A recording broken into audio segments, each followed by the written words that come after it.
China. Westerners find it terribly hard to pronounce Chinese words. The Chinese find it hard to pronounce ours. In the 19th century, when British merchants were over in China trying to trade opium, they found that the locals couldn't even say the word business, and instead pronounced it pidgin, which is why strange colonial dialects are still called Pidgin English. And we're so bad at pronouncing Chinese that when we want one of their phrases, we don't adopt them as we would a French one. We just give in and translate. Do you have any idea how to pronounce qi now?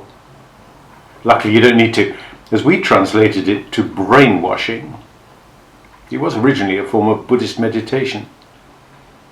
We never lost face by trying to pronounce Chu Lian. Instead we took the phrase and translated it to lose face. As for Mao Zedong's Su La Fu, we call them paper tigers. However, some Chinese words do get into the language, mostly because of the delicious food. These remain untranslated, which is generally a good thing. Kumquats and dim sum might sell more if English speakers knew that they meant golden orange and touch the heart. However, fish brine would probably not sell as much as ketchup. Odds and ends, basically leftovers, don't sound as exotic as chop suey. And nobody would eat tofu if they knew that it meant rotten beans. However, as alien as the Chinese language may sound to Western ears, there are still some points where we can see that our languages connect, not because they're related, because they aren't, but because humans form languages in the same way, for example, by imitation of sound. That's why the Chinese word for cat is meow. And here's a true oddity. The Chinese word for fee is fei. So coincidences and patterns. The Farsi Iranian word for bad is bad. The Uzbek for chop is chop. And in the extinct Aboriginal language of Mbaram, a dog was called a dog. The Mayan for whole is whole, and the Korean for many is mani. When in the mountains of Hindu Kush an Afghan wants to show you something, he'll use the word show. And the ancient Aztecs used the Nahuatl word huel to mean well. Any idiot can deduce from this that all the languages of the world are related. However, anyone of reasonable intelligence will realize that they are just a bunch of coincidences. There are a lot of words and a lot of languages, but there are a limited number of sounds, and we're bound to coincide sometimes. To prove that two languages are related, you need to show a pattern of changes. It's not enough to say that the Latin word collis has a double L in it, and so does hill. That wouldn't convince anyone of anything, but it is possible to show that hundreds of Latin words that begin with the hard C, k, have German and English equivalents that begin with an H. Moreover, you discover that the rest of the consonants are pretty much unchanged, so the Latin cornu translates to Old German and English as horn. If you can show a pattern of changes, then you can be pretty damn sure that the languages are related. So let's give it a go. The English horn of hounds would be cornu canum, and the horn of 100 hounds would be cornu centum canum, and a 100-headed hound with horns would be canis centum capitum cum cornibus, and that, well, you get the idea. The C to H shift that separates Latin from German is part of a group of shifts known as Grimm's Law, because they were set out by Jacob Grimm, who was one of the brothers Grimm and who spent most of his time collecting fairy tales. There are other parts to Grimm's Law. For example, P's in Latin turn to F's in German, and hence in many English words, which is how paternal Pisces became fatherly fishes. It's easy to see how this happens when you consider how it still goes on today. In the East End of London, people don't pronounce their H's and haven't done for at least 100 years. The House of 100 Hounds in Hackney would not be pronounced as House of 100 Hounds in Hackney, nor do EastEnders pronounce the G at the end of participles. So instead of humming and hawing, a Londoner would find himself umming and awing. The important thing is that people do this consistently. Nobody listens to hip-hop or even hip-hop. You either pronounce your H's or you don't. Once one H is gone, they all disappear. Of course, East London English is still English, for now. But if somebody built a big wall around the East End, didn't let anyone in or out for a few hundred years, the captives would probably make more and more changes until their language became utterly incomprehensible to the rest of the English-speaking world. And can that still happen? Nobody's quite sure how transport and communication will affect the splitting of languages. On the face of it, you'd expect accents to stop developing as everybody adjusted to the tyranny of television. But that doesn't appear to be the case. In the US, for example, there's a thing called the Northern Cities Vowel Shift, whereby people in Detroit and Buffalo have started pronouncing block as black and cot as cat. That in turn has pushed the A sound so that the cat is pronounced kiat. So folks in Detroit would call the famous children's books the kiat in the hiat. And accent changes are unpredictable. In Jamaica, they don't drop their H's, they pick them up. A Jamaican with a strong accent will add H onto any word that begins with a vowel. In New Zealand, E has become I, so they have 6. And though in Britain a medal is made of metal, in America a medal is usually made of substance that's pronounced metal. These laws are not absolutely consistent, but they're an awful lot better than you might expect. Also, words change their meaning and get shortened, so you can't just take an English word, apply some transformations to it and come out with perfect Italian. But all the European languages are closely enough related that for the basic words, like father, eyes, heart, there's probably a recognizable cousin. This is particularly amazing when you consider how Europe has been overrun again and again by hordes of barbarians speaking barbarian languages like Frankish. Frankly, my dear Frankfurter, once upon a terribly long time ago there was a tribe called the Franks. They invaded Gaul and Gaul became Frank. They oppressed the native Gauls horribly, forcing them to eat garlic and listen to Johnny Hallyday records. Only the Franks themselves were free. Thus they were enfranchised.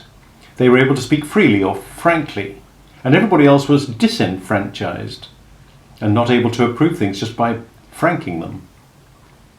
How did the Franks get to France? Well, on the way they had to cross the River Main. And this was easily done. They found a ford by which to ford it.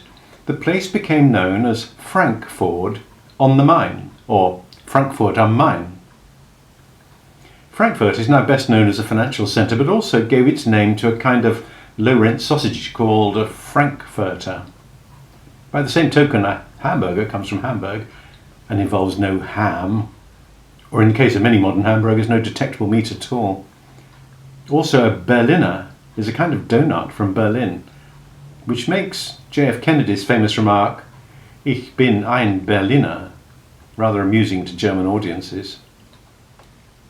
Back in ancient France, the big export used to be incense, which therefore became known as frankincense.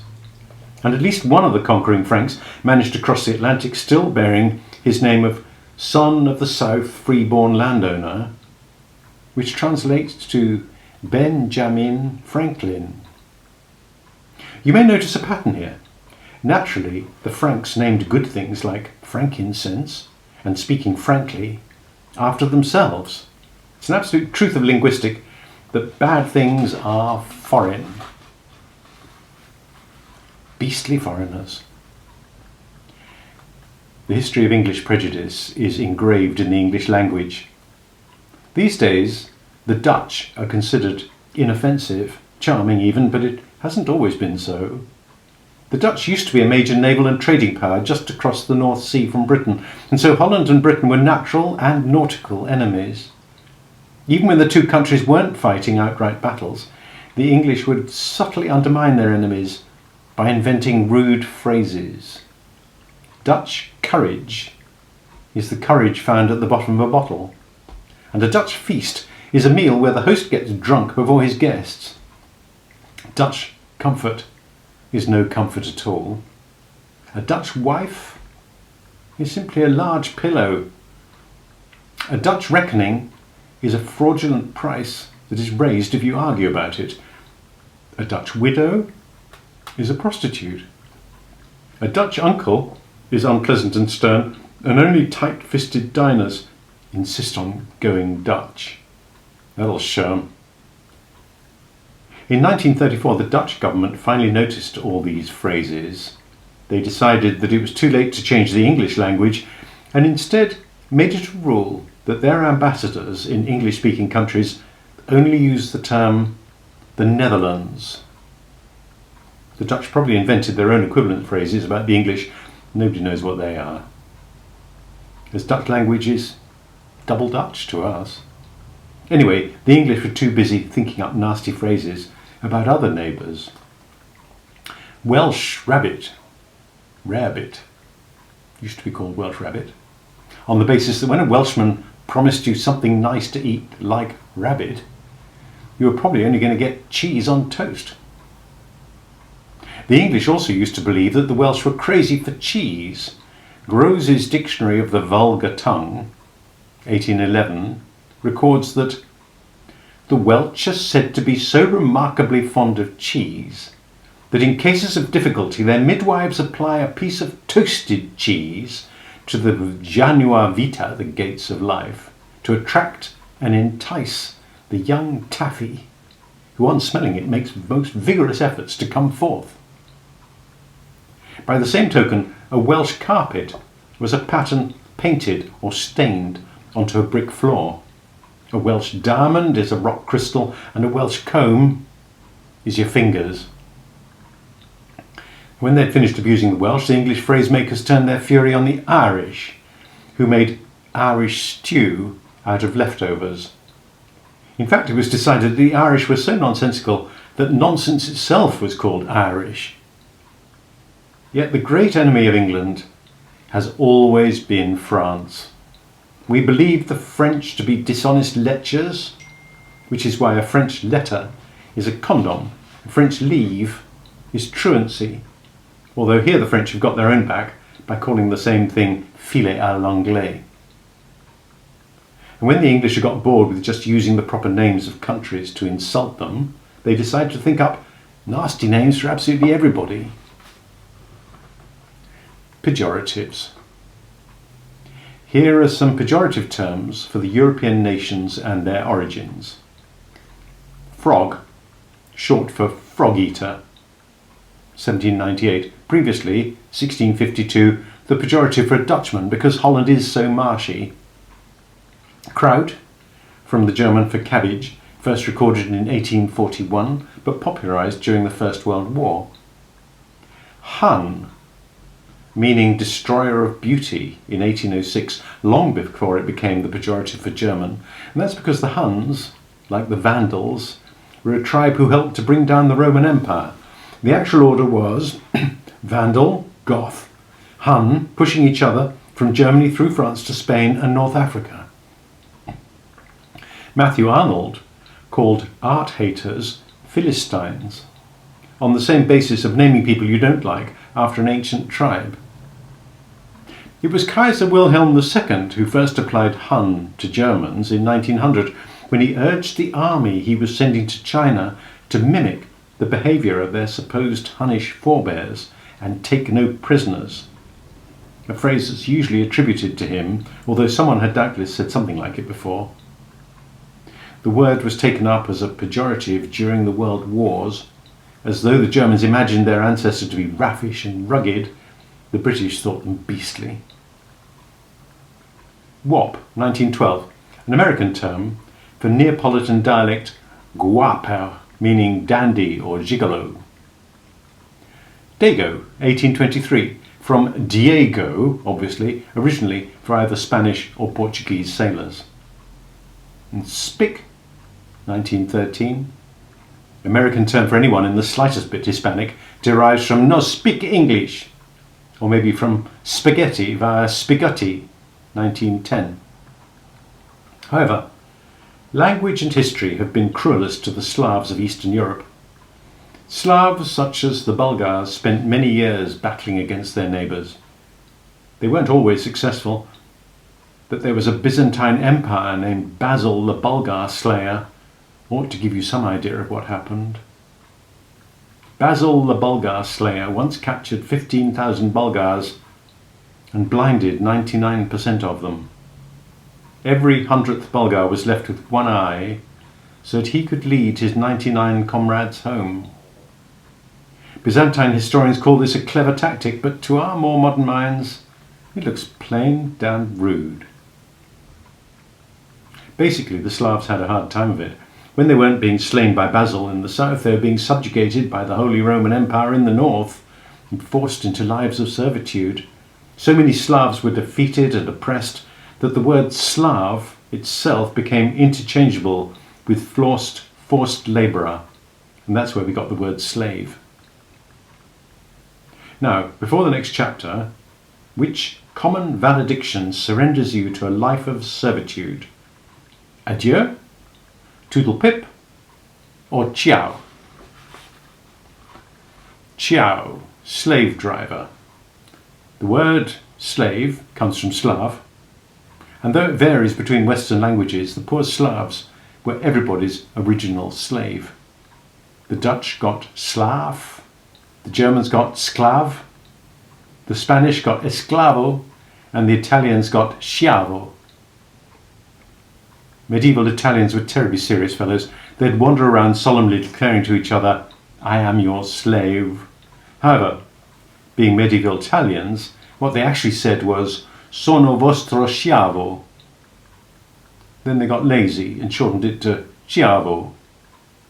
In the north, where they were lazier still, this got changed to Schiao. Then a few centuries later, the Italians got all energetic and tried to join in the Second World War. British and American troops were sent to tick them off, and these Allied troops picked up the word ciao, and when they got back to their own countries, they introduced it into English. It was considered a rather exotic new word. But be wary when you say ciao. However dashing and Mediterranean you may think you're being, you are, etymologically, declaring your own enslavement. Ciao has an exact opposite, in the greeting, "Hey man!" In the United States before the Civil War had finally established the idea that slavery isn't completely compatible with the land of the free. Slave owners used to call their slaves boy. The Battle of Gettysburg freed the slaves and produced a memorable address, but it didn't, unfortunately, come with a socio-economic plan or a new language. Slave owners weren't allowed to own slaves anymore, but they continued to be rather nasty to their ex-slaves, kept calling them boy in a significant sort of way that annoyed the hell out of the manumitted. All over America, infuriating white people would address black men with the words, "Hey boy!" And it grated, it really grated. And that's why in the 1940s black Americans started taking the fight the other way and greeted each other with the words, "Hey man!" The vocative was not inserted for the purposes of sexual identification. It was a reaction against all those years of being called boy. It worked. White people were so confused by "hey man" that the 60s happened and everybody of whatever race started calling each other man until the original significance was lost. And this is an example of progress. Now, before the next link, are robots Martian slave owners, Bolivian peasants, or Czech serfs? robots. Once upon a time, in the Austro-Hungarian Empire, which ruled much of Central Europe, there were lords and peasants. The lords owned all the land, but peasants were granted portions of it to work for themselves. The peasant would then work his own little plot and the lord's. The bigger the peasant's plot, the longer he had to work the fields of the lord who had granted it to him. This system, abolished by Emperor Joseph II in 1848, was called robot. The system was abolished, but the word, of course, survived. 72 years later, in 1920, a Czech fellow called Karel Čapek was writing a play. It was a rather spooky, futuristic piece about a factory that produced willing servants out of biological matter. Mr. Čapek decided to use the Latin root labor, that gives us labour, and called these manufactured servants labori. And that would have been that, were it not for Karel's brother Joseph, who suggested calling them robots instead. Karel took the suggestion and made the changes. The play was performed under the title RUR, Rossum's Universal Robots, and was such a success that the word arrived in English 2 years later. Of course, robot had cropped up in English before, but only in reference to European politics that seemed rather odd to the modern reader. Take this complaint of 1854 by an Austrian aristocrat who believes that socialism has gone quite mad. I can get no labour as the robot is abolished, and my tenants have now land of their own, which once was mine, to cultivate. The English-speaking equivalent of robot was indentured labour, whereby a fellow signed a contract that made him a slave for a limited period. There are no extant records of indentured dentists, which is a shame because both involve teeth. In fact, lots of things involve teeth. Tridents have 3 teeth, al dente food is cooked for the teeth, and dandelions are lion's teeth, or dents de lion in French. But I digress. For the moment, we must stick to indentations, which are etymologically bite marks. Medieval contract law was a sorry affair, largely because very few people could read. This meant that contracts could be signed left, right and centre, but few could tell which one was which. Most of us already have enough trouble finding some important piece of paper that we know we put somewhere safe. Imagine how much harder it is for the illiterate. There are 2 solutions to this problem, but as one of them involved learning to read, there's really only one solution, and it involved scissors. A contract would be written out by a priest, signed or sealed by both parties, probably with an X, and then cut in half. This would not, though, be a straight cut. Instead, the contract would be cut up in a thoroughly wonky zigzag. Each party would then keep one half of the contract, and if they ever needed to prove whose it was, they would simply put the 2 pieces of paper together to show that the indentations matched. Thus, indentured servants were indentured until the contract was terminated by a terminator. Terminators and prejudice. The termination is the end. That's because the Latin terminus means boundary or limit, from which we get bus terminals, terms and conditions, fixed term parliaments, and indeed many terms for things, because a term has a limited meaning. From that you get the idea of terminating somebody's employment. Legally speaking, you can do this in one of 2 ways. You can terminate without prejudice, meaning that you're open to the idea of re-employing the poor chap, or you can terminate with prejudice, meaning that you'll never hire the scoundrel again. The latter is for employees who've done something awfully naughty, broken and betrayed your trust. The CIA employs agents. If you break the CIA's trust and reveal their secrets to the other side, your employment will be terminated. Indeed, it will be terminated with prejudice. Indeed, the CIA often makes sure that nobody ever employs you again, by the simple expedient of creeping up behind you and shooting you in the head. This they jokingly refer to as termination with extreme prejudice. The CIA being awfully secret, it's hard to say exactly when the phrase terminate with extreme prejudice was invented. That it was revealed to the general public at all was the fault of the US Special Army Forces, the Green Berets. In 1969, a Vietnamese fellow called Thai Cac Chuyen was working as an agent or informer for the Green Berets, or possibly the CIA, or both. However, he was also working for the Viet Cong. And when the Green Berets discovered this, they became a little bit peeved. They went, or didn't go, depending on whom you believe, to the CIA for advice on what to do with Chuyen. The CIA told the Green Berets to let bygones be bygones and to try and see it from the other chap's point of view, or at least that's what the CIA claim. The Green Berets, on the other hand, say that the CIA told them that Chuyen, or his contract, should be terminated with extreme prejudice. Exactly who said what is no longer of interest to Thai Cac Chuyen, as the upshot of the story is that he was shot.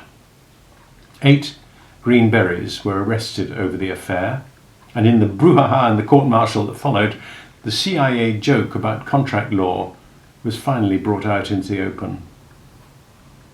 It was this incident that took the innocent word terminate away from contract law and bus depots and got it apart in the movies.